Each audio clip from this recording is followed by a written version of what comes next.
Assalamualaikum warahmatullahi wabarakatuh. Alhamdulillahi rabbil alamin. Allahumma salli ala Muhammadin. Subhanaka la ilma lana illa ma 'allamtana innaka antal alimul hakim. La haula wala quwwata illa billahil aliyyil azim. Bapak dan Ibu yang berkesempatan menjadi tamu Allah yang kami muliakan, semoga kita sama dimuliakan oleh Allah Subhanahu wa ta'ala. Salah satu sifat tercela yang wajib dijauhi oleh seorang mukmin adalah sifat sombong.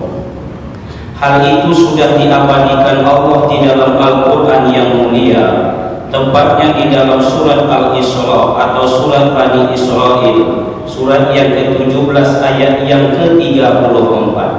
A'udzu billahi minasyaitonir rajim. Wala tamshi fil ardi maraha. Janganlah engkau, kata Allah, berjalan di muka bumi ini dengan sombong. Atau janganlah engkau menjalani kehidupan di bumi ini dengan rasa sombong. Mengapa demikian? Menurut pengakuan iblis sendiri kepada Nabi Nuh alaihi salam di dalam sebuah riwayat, tak kala Nabi Nuh alaihi salam bertanya kepada iblis bagaimana cara menguasai hati manusia, itu dijawab dengan menanamkan sifat sombong. Kata iblis, lantaran sombong itulah aku ini terusir dari dalam surga. Dijelaskan Allah dalam Al-Quran yang mulia, tepatnya di dalam surah Al-Baqarah surat yang kedua ayat yang ke-34. Wa iz qulna lil malaikati isjudu li adama fasajadu illa iblis aba wastakbar wa kana minal kafirin. Dan ingatlah tak kala Allah berfirman kepada para malaikat, wahai para malaikat, kata Allah, sujudlah engkau semua kepada Adam. Sujud dalam arti menghormati, memuliakan Adam, bukan sujud dalam menyembah Adam. Sujudlah kalian semua kepada Adam. Maka para malaikat itu fasajadu, mereka pun sujud illa iblis, kecuali iblis. Aba wastakbar, dia itu sombong. Wa kana minal kafirin, masuklah ia dalam barisan orang-orang yang engkar atau orang-orang yang kafir. Kaum muslimin yang berbahagia, jadi sombong saja di dalam surga itu terusir keluar. Apakah lagi awak yang belum masuk surga lalu sombong? Tidak akan diundang ke dalam. La yadkhulul jannah, kata Rasul, tidak masuk surga. Itu yang mengatakan Rasul. Hadis ini sahih diriwayatkan oleh Imam Muslim. La yadkhulul jannah, tidak masuk surga. Siapa mereka? Man kana fi qalbihi, siapa yang ada di hatinya ini misqala dzarratin min kibrin, yaitu rasa sombong walaupun hanya sebesar debu atau sebesar zarrah. Untuk menengoknya perlu kaca mikroskop, sangat tersembunyi rasa sombong ini, tidak nampak dari luar, tidak bisa diukur. Tapi ada rasa sombong itu, kata Rasulullah, walau hanya sebesar debu. La yadkhulul jannah, tidak masuk surga. Iblis saja diusir keluar, kok nonton lagi awak sombong di luar diundang ke dalam? Hal yang mustahil nih. Memang dalam sejarahnya sombong inilah sifat tercela yang tertua. Baru sifat yang lain-lainnya tersebut, dengkikah namanya, buruk sangkakah namanya, yang tertua adalah sombong. Diambil pula sifat sombong ini oleh Qabil. Lalu di zaman Nabi Nuh diambil pula oleh Kan'an. Qabil itu contoh daripada manusia yang melanggar aturan. Disuruh nikah dengan Labuda, adiknya Habil dengan Iklimah, tapi melawan aturan. Sampai-sampai dibunuhnya adik kandung sendiri yang bernama Habil. Di zaman Nabi Nuh ada orang sombong, anak yang sombong namanya Kan'an. Di zaman Nabi Ibrahim ada penguasa sombong namanya Namrud. Ada ayah yang sombong namanya Azar. Ada pemimpin yang sombong namanya Fir'aun. Ada pejabat yang sombong namanya Haman. Ada ulama yang sombong, orang berilmu yang sombong namanya Sabuni. Ada ahli ibadah yang sombong namanya Barsisul Abid atau Bal'am. Bahkan ada orang yang baru sombong di zaman Rasul namanya Abu Lahab.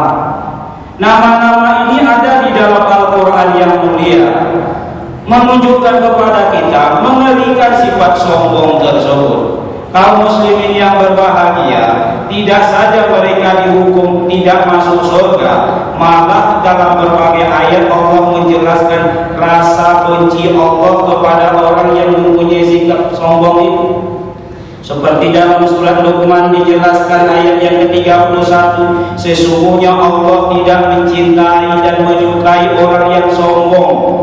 Kami penuhi neraka jahanam itu dari jin dan manusia karena mereka dulu bersikap sombong. Dalam sebuah riwayat, orang yang sombong akan dikumpulkan seperti semut-semut kecil berkepala manusia, badan sekecil semut, tapi kepalanya membentuk kepala manusia, digiring dengan penuh kehinaan besok di kampung akhirat karena kesombongannya.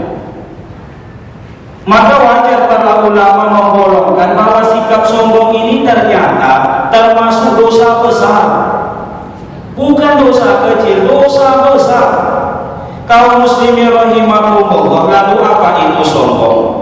Kadang-kadang awak kan sering sedikit-sedikit mengatakan orang sombong sekali. Bapak itu sombong, sejak beli mobil sombong. Bapak itu sombong, sejak naik jabatan sombong. Bapak itu sombong, tak sempat menegur awak menegur dia tak mau menegur awak, sombong. Sejak beli pakaian bagus pun orang sering menyebut awak dengan kata-kata sombong. Apa iya seperti itu sombong? Karena tak sempat menegur orang, sombong Ustaz itu. Sewaktu saya ucapkan assalamualaikum tadi tengoknya padahal Ustaz tak dengar, lalu disebut sombong. Apa awak tak boleh naik jabatan? Naik jabatan Pak, tidak usah, nanti disebut sombong. Apa awak ini tak boleh berpakaian bagus? Nanti disebut sombong. Apa itu sombong? Hadis sahih diriwayatkan oleh Imam Muslim. Datanglah seorang laki-laki kepada Rasulullah. Ya Rasulullah, wahai Rasulullah, saya ini ya Rasul, kalau berpakaian itu suka yang indah-indah, yang rapi-rapi, yang bersih-bersih. Lalu kalau seperti itulah penampilanku, apa itu disebut sombong ya Rasulullah? Kata Rasul menjawab, innallaha jamil yuhibbul jamal. Enggak, kata Rasul, Allah itu maha indah dan dia suka dengan keindahan. Jangan salah bahwa mobil yang indah itu lebih dicintai daripada mobil yang buruk. Saya lebih mencintai kendaraan yang bagus Pak daripada kendaraan yang buruk. Jujur saja, pakaian yang lebih indah lebih dicintai daripada pakaian yang lusuh dan robek. Jangan membungkus rasa tawadhu dengan penampilan yang buruk. Rumah yang bagus itu lebih dicintai, wajah yang bagus lebih dicintai, hati yang bagus lebih dicintai, ibadah yang bagus lebih dicintai. Nah, termasuklah pakaian yang bagus, apalagi menuju masjid. Pakai pakaianmu yang indah-indah. Jangan menghadap Allah dengan kain sarung yang bulungnya besar minta ampun, lalu cuma pakai singlet saja. Sudahlah sholat jam subuh jam 7, ngangkat tangan seperti orang sakit 3 bulan. Pakaian seperti itu mau muntah malaikat menengok penampilan. Pakai pakaian yang indah-indah.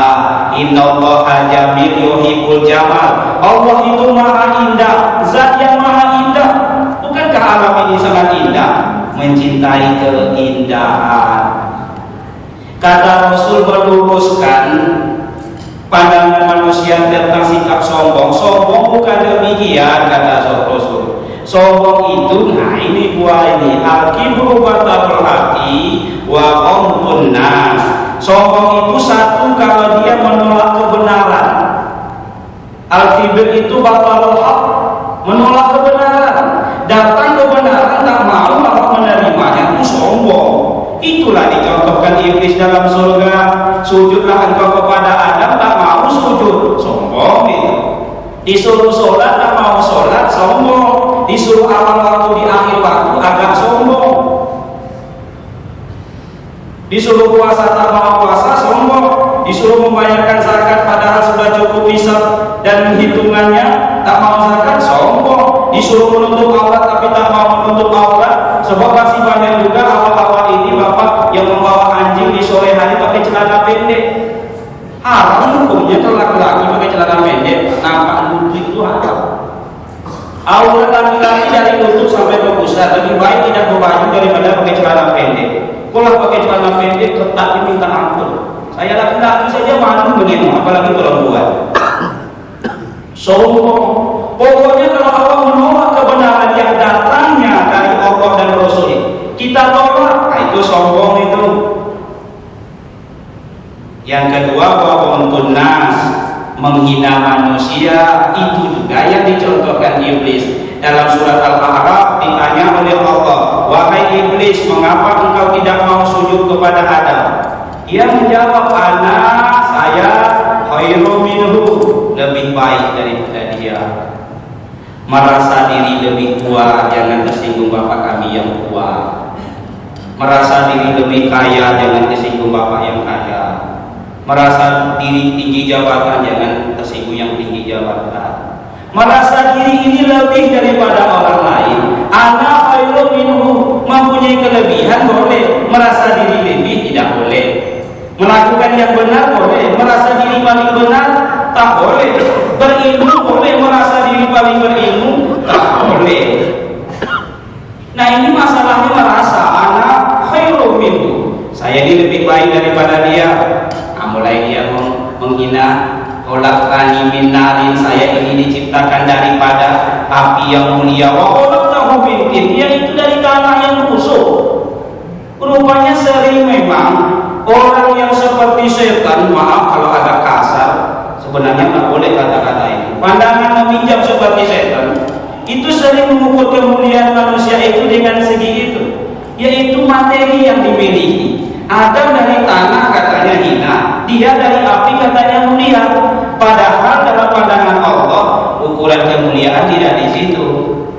Nak tinggi, nak pendek untuk saya ini, nak bulat, nak sedang, nak kerembeng oke, nak babak. Nah itu yang ditengok oleh Allah.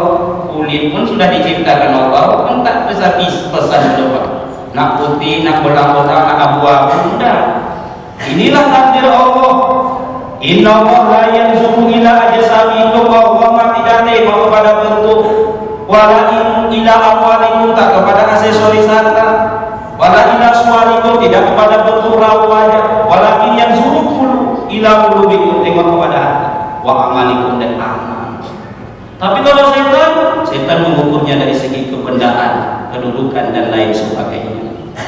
Kaum muslimin yang berbahagia, jadi baru awal disebut sombong, termasuk orang yang sombong. Batarul haq, menolak kebenaran, wa ghamtun nas, menghina manusia. Kaum muslimin rahimakumullah, tidak ada salahnya mendengar nasihat orang tua dahulu di kampung. Sebelum menidurkan anaknya sering diulang-ulang, ulama, tapi sekarang hampir sudah tak ada lagi. Bila diri ingin dikenang, semailah pergi di tengah sawah, bawalah ilmu padi di ladang, makin berisi tumbuh ke bawah. Tengoklah padi itu, makin berisi pasti makin tumbuh. Yang paling banyak isinya sampai ke tanah. Tapi kalau ada padi tegak lurus, kartu salmon, almarhum namanya ratok padi ampuh. Tong kosong nyari bunyinya. Kalau kain panjang sejengkal, jangan laut hendak diduga. Air beriak tandanya dangkal, sungai yang deras begitu pula. Jauhi sifat mengaku pandai, angkuh dan sombong menepuk dada. Ingat berbuat penyu di pantai, telur beratus namun tak bangga. Beda dengan telur di kampung, Pak, ayam di kampung bertelur satu ributnya sekampung. Pagi sudah berkotak-atik ya Pak. Si bapak mengejar ibu, induk mengejar anak, anak terlari-lari. Pokoknya seperti pecah kandang ayamnya. Dia hanya mengumumkan satu masalah, saya bertelur hari ini cuma satu. Beda dengan penyu di pantai, bertelur ratus tapi tidak bangga. Bila ingin harum Pak Mama, jauhi sifat meninggi diri. Bisa ular tidak akan tawa, walau menyuruh batang berduri. Kaum muslimin ditutup dengan sebuah kisah pendek. Malik bin Dinar suatu hari dilewati oleh seorang anak orang kaya di kampung tersebut dengan bangga, dengan sombong, dengan angkuh. Kata Malik bin Dinar, janganlah engkau berjalan seperti itu. Allah tidak menyukai jalan angkuh seperti itu. Anak itu menjawab, tahukah engkau siapa aku ini? Aku ini anak orang paling kaya di negeri ini. Dijawab oleh Malik bin Dinar, saya tahu siapa Tuhan.